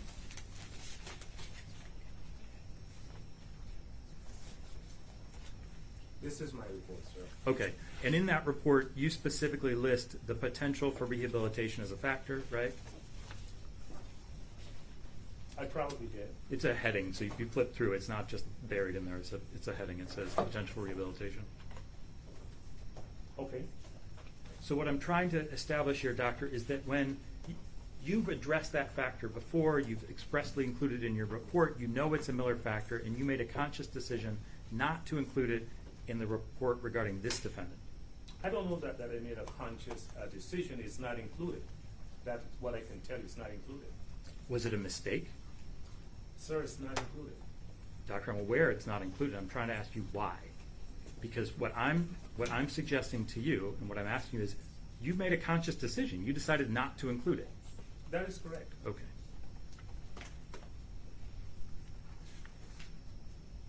Doctor, you also made that same decision. I can take that back from you now. Okay. Also, Dr. Holden's report. Thank you. Okay. There are two other Miller factors you don't list and you don't address. So, the fourth Miller factor is the incompetencies of youth which affect whether the juvenile might have been charged with and convicted of a lesser crime. For example, because the juvenile did not have the capacity to assist their attorney in their own defense. Would you agree with me, Doctor? You didn't list that as a Miller factor in your report regarding this defendant. I think that's correct. And in fact, that's because it's a conscious decision. It doesn't apply here, right? There wasn't any plea deal. There was that has no relevance to this case. That is correct. All right. And in fact, you also don't list the third Miller factor, right, which is the circumstances of the homicide offense, including the extent of the juvenile's participation in the conduct and the way familial and peer pressures may have affected the juvenile. That is correct. So you agree that's not in your report, and that's a conscious decision, right? Because in this case, it's just not mitigating. It's not in the report, sir. Doctor, I know it's not in the report. What I'm asking you is, you consciously decided. Your job was to find mitigating facts, right? That was your job. And you looked at all the factors, right? Certainly. And you determined that some factors you could provide some mitigating evidence on, right? I did. And on the third factor, the circumstance of the homicide offense, including the extent of his participation and the way familial and peer pressure may have affected the juvenile, you didn't list it and you didn't address it because it's not mitigating, right? That is correct. All right.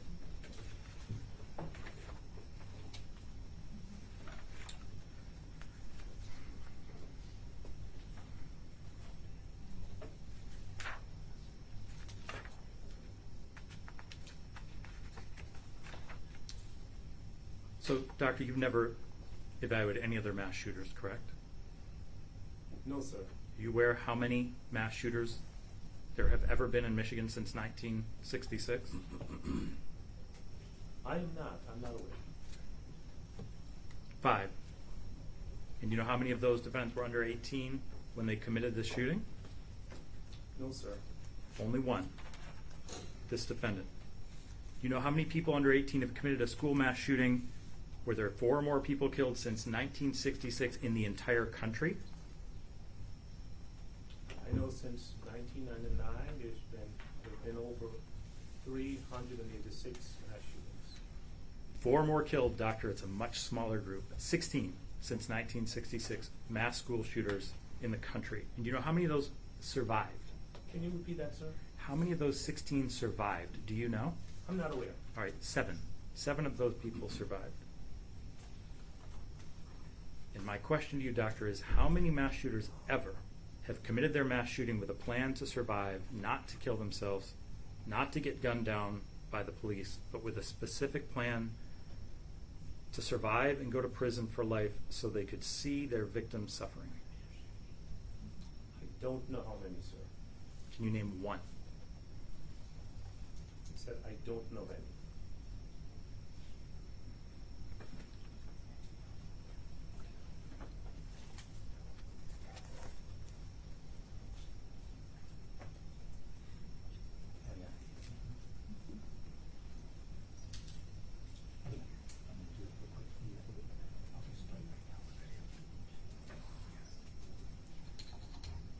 Right.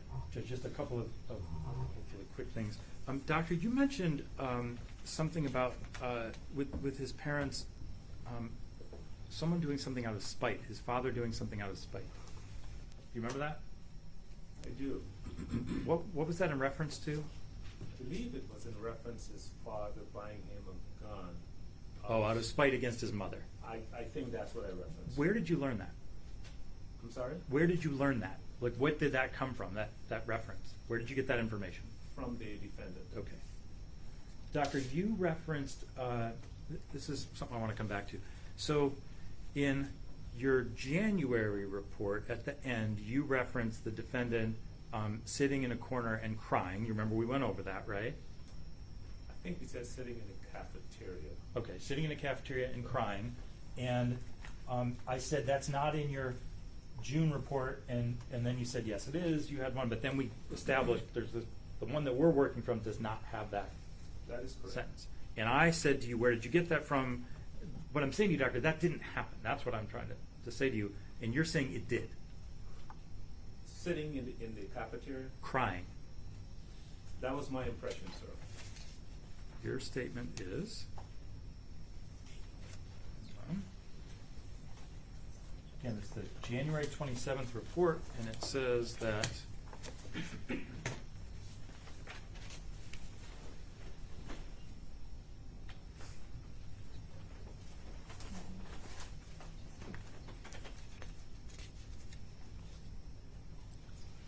I'm going to object at this point. This has already been asked and answered. He already discussed the statement that was in one report and not in the other report, and he gave a context for that. This has already been answered. Sure, I need to hear the question first. He hasn't asked Understood. the question. So, doctor, we noted the sentence. I want to read you the sentence. Surveillance video shows the defendant sitting on the ground, crying, fully well knowing that he's on a path of no return. That was the sentence in your January report and the one you brought to court today, right? Okay. And I said to you basically, that didn't happen, right? Did that happen? In my viewing of the video, sir, I observed the defendant sitting by himself and appeared to be crying. So he wasn't sitting on the ground, right? Wherever he was sitting, sir, that's what I was referring to. Can you explain why that was taken out of your report? Absolutely. Who took it out? You will recall. I did. Counsel, you asked another question while he's trying I'm to sorry. answer your first question. Please re-ask your question. Who took that sentence out of your report? I'm responsible for my reports, sir. I did. Okay, and why? My report has gone through, and you are aware also that it has gone through a transition. You can continue to answer, sir. I'm listening. Matter of fact, I have sent several versions of the report, sir, and matter of fact, one recommendation came from your office that I should revise my report and include the journal and the board video, and then we sent another iteration. So the report that we're talking about has been a living, breathing document. We've been asked to send revision, and that is exactly what we did. You're right, Doctor, we did bring that to your attention through counsel, right? Sure. And we said that the defendant needs a thorough report that addressed all of the facts in the case, right? Absolutely. Including things that happened the night before, like his parents kicking him out, right? That is correct. So that explains the revision of my report. It doesn't explain this sentence, and it's funny, Doctor, now when I'm asking you the question, you say, well, that was your impression, or he was sitting by himself. But when I asked you this morning, you told me that that happened and that you saw it on a video from the cafeteria, correct? That is correct. Do you want to look at that video? Do I want to look at it? Do you want to look at that video? Because, Doctor, that's not on there. Okay.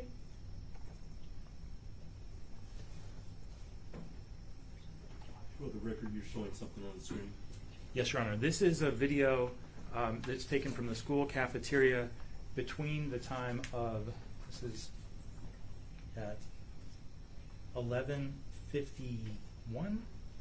a.m. So this is after the meeting with the counselor in the office before the shooting. Pardon me, 11:53. And what this shows is the defendant who's on the left side of the hallway, walking towards the frame. He's going to walk up. He's going to sit down at the table in the lower right, and then he sits there for about 15 minutes. He's on his phone. He does not sit on the ground, and I've looked at it. There's no sign that he's crying. He's simply on his phone sitting there.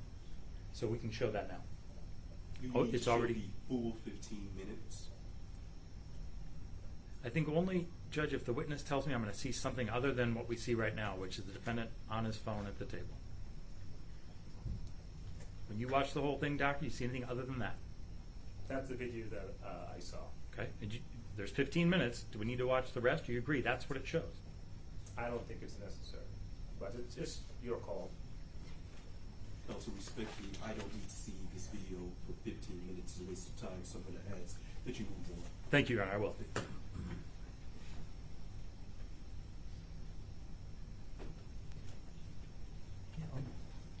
Yeah, so, Doctor, can you list the things that when we talked to you through counsel, we said, look, you got to address this stuff. Do you know what those things were? The things you didn't address in your first report? So I don't think there's any way for me to recall.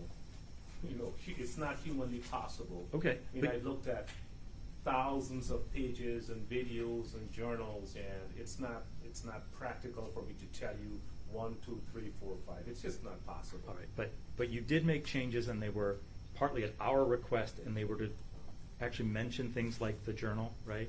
Like Yes, the you bird. asked me to revise through counsel. You asked me to revise my report, and we did, and we sent revisions over to your office.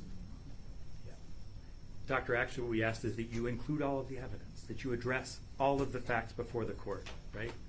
That you address the very obvious things that need to be addressed, like the journal, the text messages, the internet searches, right?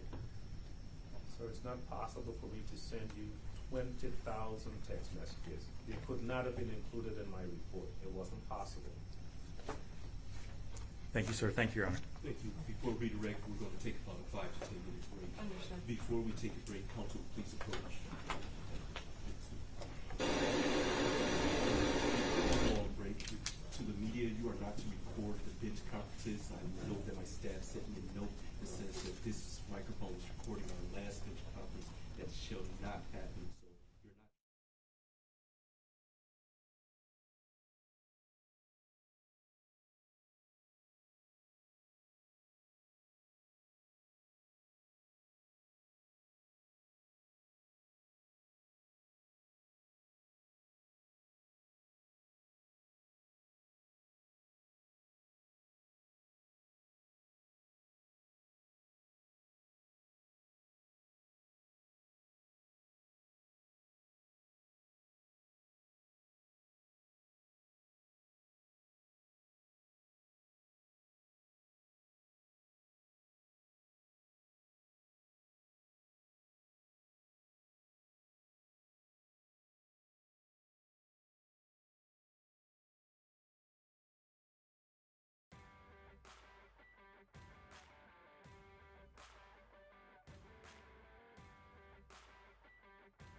Thank you. All may be seated.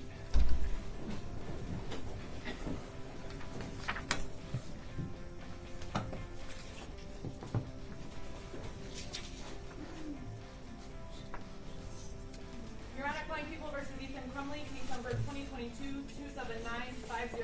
FC. Thank you. Appearances for the record. Karen McDonald on behalf of the people. Thank you, Mark Keith, on behalf of people. David Williams on behalf of the people. Paulette Michelle Lofton on behalf of Ethan Crumbly. On behalf of Ethan Crumley. Deborah McKelvey on behalf of Ethan Crumley. Thank you. You all may be seated. Doctor, you may retake the stand again, sir.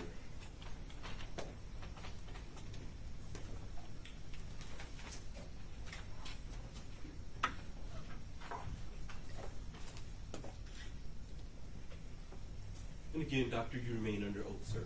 Thank you, sir. You're very welcome. You may be seated.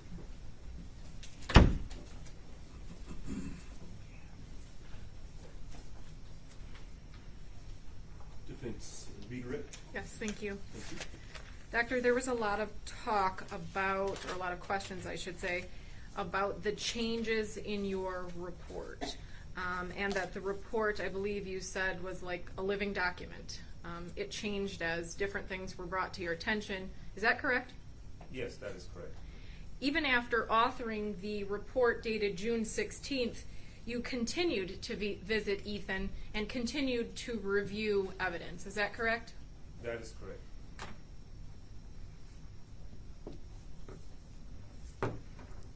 If for some reason you had received a piece of evidence or something had been brought to light since your report dated June 16th of 2023, and you felt for some reason that your opinion changed, would you be sitting here today and committing to your opinion that you have in paper dated June 16th? No, I would have amended my opinion. Now, there was conversation about all of the evidence that you viewed. We actually went to the prosecutor's office to view the bird video, the security footage, and the footage of the whole day, not just the footage that we were shown today, and the recording the night before, correct? That is correct. I want to talk about the phone call with the neighbor. Was it your understanding that this neighbor appeared in the news and then contacted me? Yes, that is correct. And then that person was willing to contact you, correct? That is correct. And you had a full conversation with this person, correct? That is correct. Okay. And they identified themselves as a neighbor? That is correct. And in that phone call, was it detailed to you, the same thing that had been detailed in a number of investigators' reports, that Ethan was left home alone often from a young age? That is correct. If you were to list in your report every single text message, video, the 10,000 pages plus of discovery, how long would your report be? At least 5,000 pages. Did you pick and choose what you thought was the most important to your findings and put it in your report? I did. So when Mr. Williams goes through the things that you did not include, and you had answered the questions, I do think those things are important, is it true that you took those into account? You may have not said the words about the video, said each word about the journal, but were all of those things in your mind when you rendered an opinion? Yes, ma'am. I want to talk about ACEs because there was so much discussion about that. Do you need to perform the ACEs test to conclude what you did? No, you don't. And why is that? Because once you have the information for that assessment, there is no reason to, once again, go over each question because you already have the information. We went over the fact that there is a copy of your report dated in January that was turned in April, and then there's the report dated in June. Then there was some conversation or some questioning about the fact that it was the prosecutor's office had asked that you include more details into your report about certain things. Do you remember that line of questioning? That is correct. Yes, Okay. I do. You had already viewed those things that were not included in your report when you authored your first report, correct? That is correct. Okay. So because they weren't present or they weren't in that first report, is that because they weren't important to you or that you didn't consider them, or you simply just didn't put that in your report? That is correct. I just did not put them in my report. And when we re-examined the report dated in January, we went over all of your findings and all of the evidence, correct? That is correct. Your opinion did not change from the January report to the June report, correct? That is correct. You changed words, but you didn't change your opinion, correct? That is correct. There was conversation about the violent videos. So if a person has violent thoughts and then continues to watch these violent videos day in and day out, what happens to that person? Essentially, that person loses sight of reality and begins to fantasize about what they're feasting on, and then sort of start imagining themselves as a part of the action. So it was mentioned, because it's mentioned in Dr. Anaker's report, that at a very young age, Ethan has a conversation with a teacher about wouldn't it be funny or wouldn't it be nice if, you know, all these people end up in a car accident and then there's death. And the prosecutor had asked you questions, well, look, he already has violent thoughts. So if someone's starting at a young age with these violent thoughts and then they watch the videos, how does that affect them?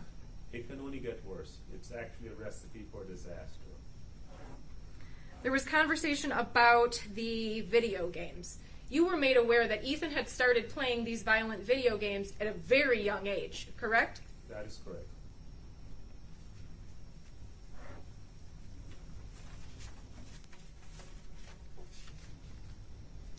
The purpose of a criminal responsibility exam, what Dr. Anaker performed, is different than what you are here for today, correct? That is correct. There's a different purpose for your report, correct? That is correct. There was a lot of time spent on page 61, objective sources. What are objective sources? Objective sources are sources outside of the evaluator. For instance, a video will be considered an objective source Okay. because it's something not inspired by the evaluator. What about text messages or a journal? Yes, those are objective sources. Okay. So when you're talking about objective sources, are these the things that you're talking about? That is correct. There was some conversation that when you're testing Ethan, you're only going off of what he's self-reporting. Do you remember that line of questions? I do. You also explained in direct that you tested him to see if he was feigning or faking, correct? That is correct. Can you describe for the court how you did that and why? So, psychological tests have built-in validity scales, and the respondent does not know the questions that comprise the validity scales. And, you know, these scales have been validated for years and years and years, so they have nothing at all to do with me. I just use the instrument. And if he were feigning, then his profile would have looked different. But based on the validity scales, and for instance, the mini mental status exam, which is a screening tool, and it gives the defendant the opportunity to feign or to fake the answers if he or she wants to. And if they do that, then their scores will be very different from normal people. So when I looked at Ethan's responses, they were very consistent with neurotypical. So that's how I knew that he was not feigning. Also, on the evaluation of competency to stand trial, as I mentioned, that instrument is recognized by the United States Supreme Court, 1960, the People versus Dusky. And on the scales, he appeared competent to stand trial. If he wanted to, he could have feigned those answers, but he did not. There was a lot of questioning about Ethan's behavior following the shooting. The fact that he goes in the hallway, surrenders, he follows the directives of the sheriffs. He then is in the police car, and there's no issues. There's no video showing him talking to voices out loud or appearing to be in distress. Does that change your opinion about whether or not he was suffering from mental illness on that day? It does not. You had discussed kind of a release. Can you explain that again briefly to the court, why your opinion doesn't change even though his behavior, he's able to comport back to reality and follow directions? Sure. So mental illness is a dynamic process. I think I used examples of Robin Williams. I used examples of Twitch. And there is a United States senator who not too long ago checked himself in due to clinical depression.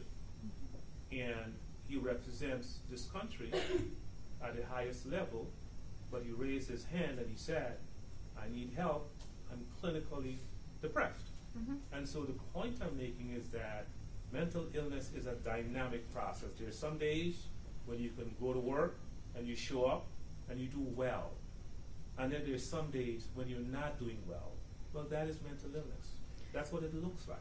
And psychosis itself, it isn't always what we envision as talking to voices or acting animated, correct? That is correct. So even though Ethan is not experiencing visible symptoms, that doesn't mean that anyone can conclude that he isn't exhibiting symptoms internally of psychosis. Is that fair? That is fair, because if someone comes to that conclusion, then of the four things that I showed, they're guessing. Okay. I want to talk a little bit about psychosis. If someone is having a psychotic episode, are they in it permanently, or do they then at some point regain their ability to be in reality? Sure, it waxes and it wanes. I have had the opportunity to hospitalize over 20 years, several mentally ill patients. And after treatment at a hospital, a number of them will return back to the group home.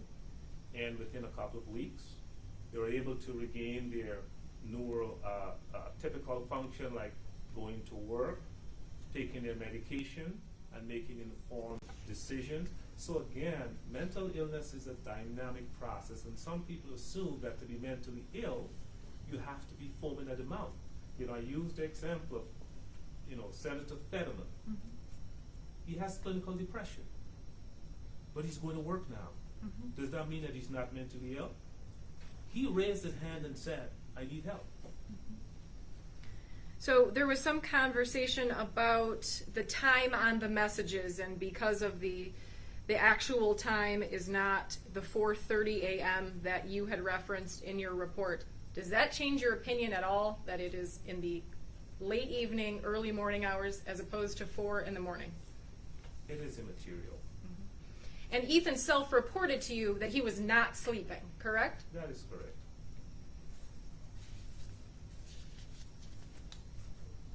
There was a lot of conversation on page 26 where you indicate sorrow over the outcome of his actions. And Mr. Williams took some time to say that you didn't follow up with the questions, and we don't know why he's sorrow or he's upset. Maybe he's just upset because he finds himself in jail. That testing, it is a set of questions that you ask. There is no follow-up, correct? That is correct. That test doesn't look for the reason, it looks for the symptom. That's exactly what it does.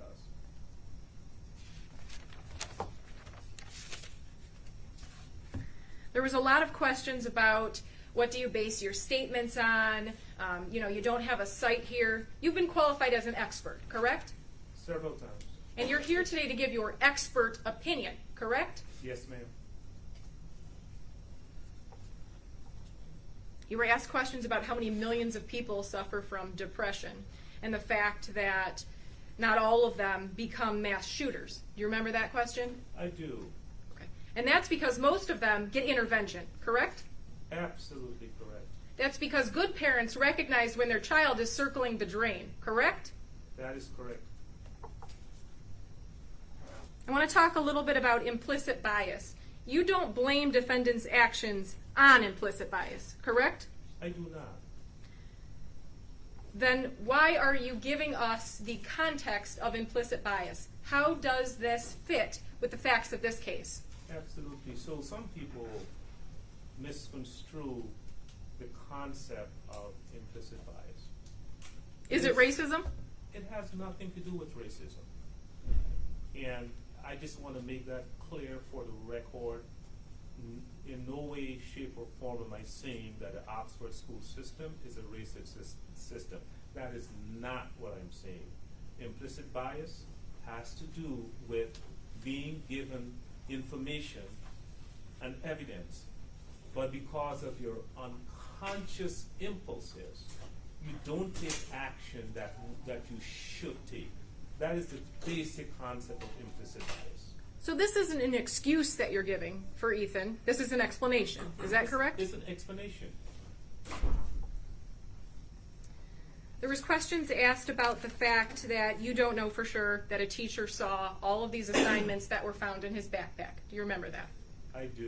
Okay. But you were made aware of a note card that a teacher, when reviewing after seeing him search bullets and search other things, went back and looked at an assignment from September that she had not realized before, where in fact he drew himself or an individual with a weapon and then erased the weapon, but it was still obvious. Is that correct? Yes, ma'am, that is correct. So we know for sure that that assignment was received. We know at least one assignment was turned in and was reviewed as confirmed by the teacher. That is a fact, and that we do know. And we do know that that assignment was overlooked, because it wasn't until November 29th or 30th that this teacher then went back to examine what he had turned in previously and discovered this, correct? That is correct.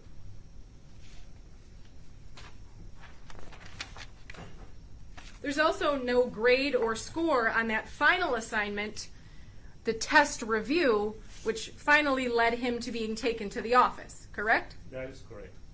So we know that a teacher walking around and looking at what the students were writing observed that. Yes, ma'am.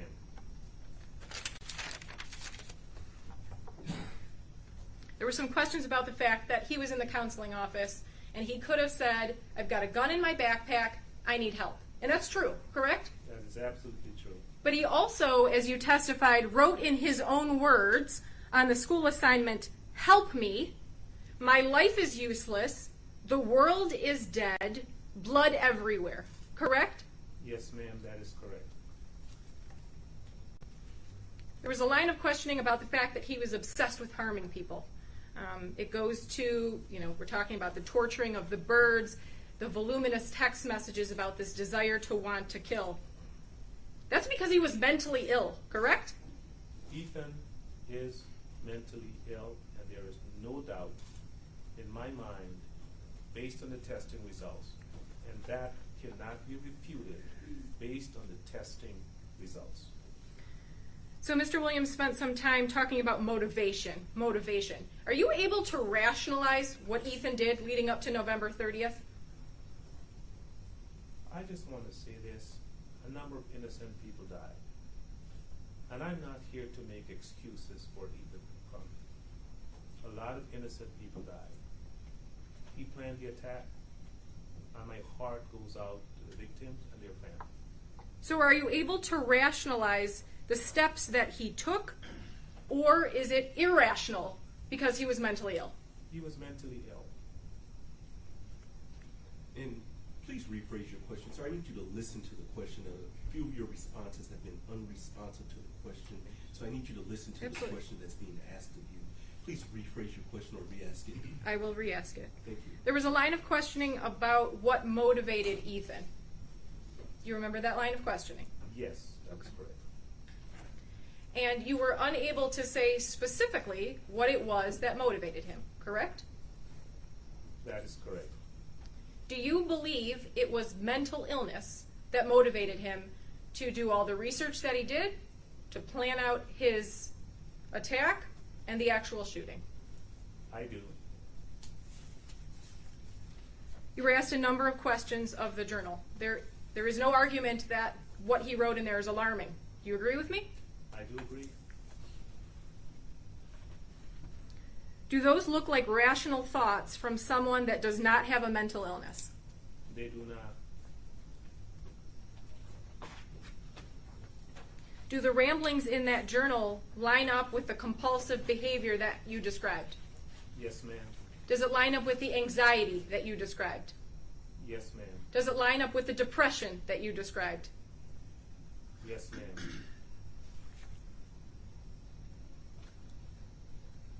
I want to talk about the bird videos and the pleasure he finds in it. In watching the video, and I know that you touched on the fact that you can even hear like an elevated voice, what do those videos show you? The videos show a very ill individual deriving pleasure from the torture of the birds. That's what they show.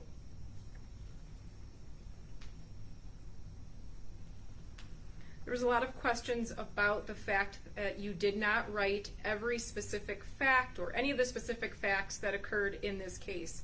To your knowledge, are any of those facts at issue? I don't think so. Okay.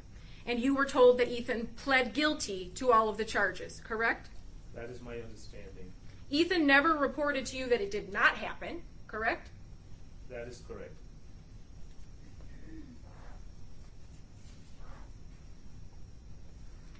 There was some questioning asked about the fact that he was focusing on younger children, younger birds, helpless people. What do you make of that? So he certainly targeted younger birds first and fantasized about hurting younger people. And given the level of obsession and compulsion, we sort of moved on from there to real people. Well, other people, I should say. The fact that there is premeditation and planning, does that mean that Ethan is not mentally ill? No.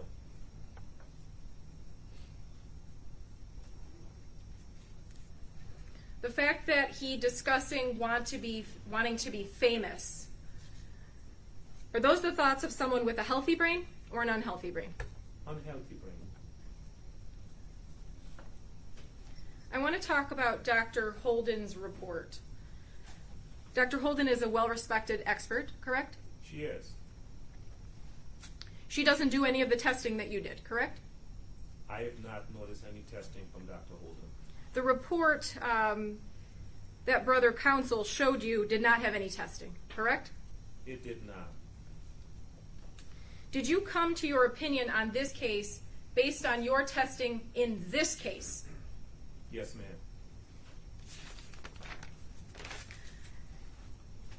So when I made you aware that this would probably be something that Mr. Williams would address with you, you reviewed the report from Dr. Holden, correct? I did. And what steps did you take that you can tell us when you compared your report to Dr. Holden's report? Am I able to reference any document? I mean, I can tell you. Would it assist your answer by looking at a document and I can provide it to Brother Counsel? Would you be able to answer your question if you're able to look at the papers contained in your folder there? Yes, ma'am. Thank you. You may approach the witness. Please show the prosecutor. And he actually has a copy. Thank you. So what is it that you did with your report compared to Dr. Holden's report? So when the concerns were raised about the similarity of their reports, and I've done this before, I tasked my assistant with doing 2 independent searches. There's a program called CopyLeaks and another one called editpad.org. What these programs do, they take one report, line it up with the other, and then they look for similarities and consistencies or differences. So that's what I had my assistant do, just because I anticipated that this was going to be an issue. So I have the results that my assistant ran. Okay, so I want to focus on identical match. What percentage of these two reports is an identical match? Judge, I'm going to object to this until that other report is admitted. I don't think this document in any way, I want Dr. Holden's report admitted before there's a comparison, please. Thank you. So I need to understand your legal objection. What's your legal objection to this line of That questioning? there's not a foundation for this testimony without Dr. Holden's report. This is now a comparison between his report and Dr. Holden's report. Her report is not in evidence. Thank you. I agree with that, but I haven't seen Dr. Holden's report either, so that's not substantive evidence that's before this court. So the objection is overruled. You may continue with your line of questioning, but noting that the court has no idea what's inside Dr. Holden's report. You may Understood. continue. Thank you very much. I'm just going to ask one question. The percentage of the identical match between the two reports is what? 1.3%. Thank you.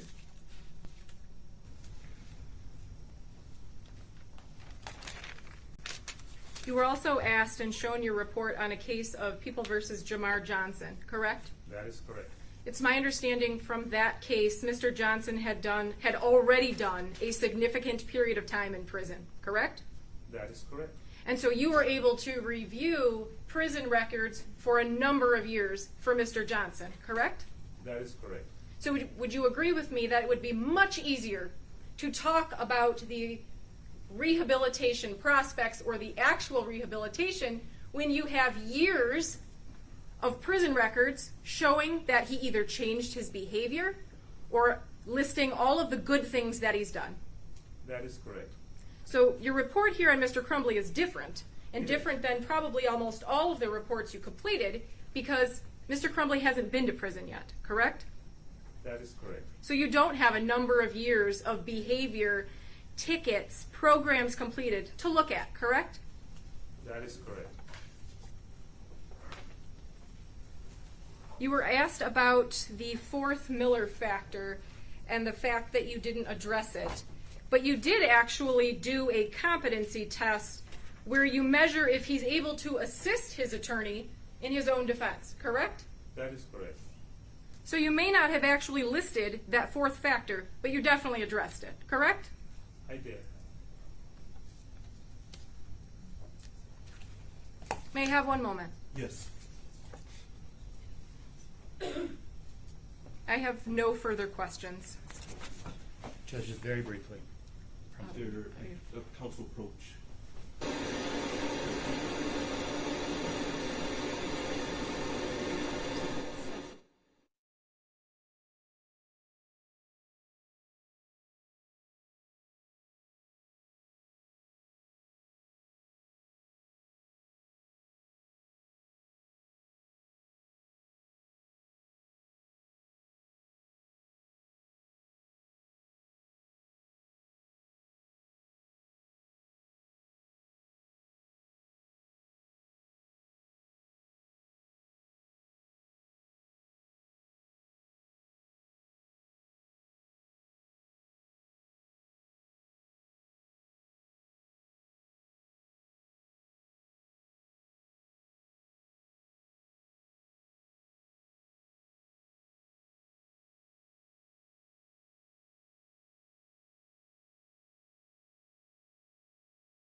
Absolutely.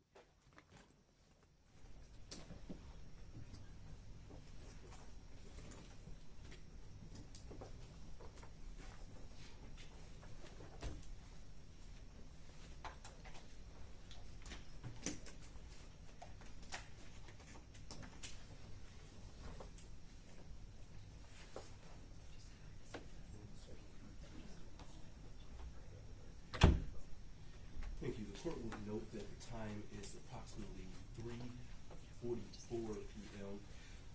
I note that the people intend on calling a rebuttal witness. Defense, do you have any further witnesses at this time? We don't have any further witnesses, Your Honor, but I'm asking that you note the last 4 exhibits in my binder that have been admitted. Exhibit T, there are letters of support from 2 family members of Ethan Crumbley. Exhibit U, it's a report of the legal guardian ad litem, Ms. McKelvey. V, the Violence Project report, which is a report that was created at the people's request in the parents' case. And W, a stipulation on the GED examination that will show that Ethan Crumbley paid for and completed all necessary testing to be able to take the GED, but unfortunately the jail could not accommodate that. Other than that, Your Honor, we rest. Thank you. The court will so reflect counsel's statements this afternoon. I note again that the people intend on calling a rebuttal witness the time we're late in the day, and so there's no way possible that we're going to be able to get through the people's rebuttal witness before 4:30 p.m. I will also note that you all cannot return tomorrow. As you all are aware, we had to put a lot of things in place in order to have these hearings for 3 days, and so we need to make sure for building safety issues, we need to make sure that we also confer with the Oakland County Sheriff's Department. And so to make all of that happen, we need to adjourn this to another date, as well as the court is unavailable for some dates. And so the return date that I discussed with counsel is August 18th, 2023 at 9 a.m. Counsel's already confirmed that that date works for them. I will also note that we need to address the defendant's placement at the Oakland County Jail, as we must review that every 30 days. People, any statements that relate to the defendant's placement at the Oakland County Jail? Judge, we don't believe there's any changes. We believe the placement's appropriate. Thank you, defense. We have no arguments. Thank you. Based upon the court's previous rulings, the court does continue to believe that it is in the best interest of justice to continue the defendant's placement at the Oakland County Jail. We will return here August 18th, 2023 at 9 a.m. to continue this hearing. At that time, the court will also give you another review hearing date as well as a decision date. As I discussed off the record, there are some things that I need to address with the Michigan Department of Corrections before I set a sentencing date in this case. Anything else we need to address for the record before we end for today? No, Your Honor. No, Your Honor, thank you. Thank you. Deputies, you may take the defendant. And please be seated in the courtroom while he's exiting.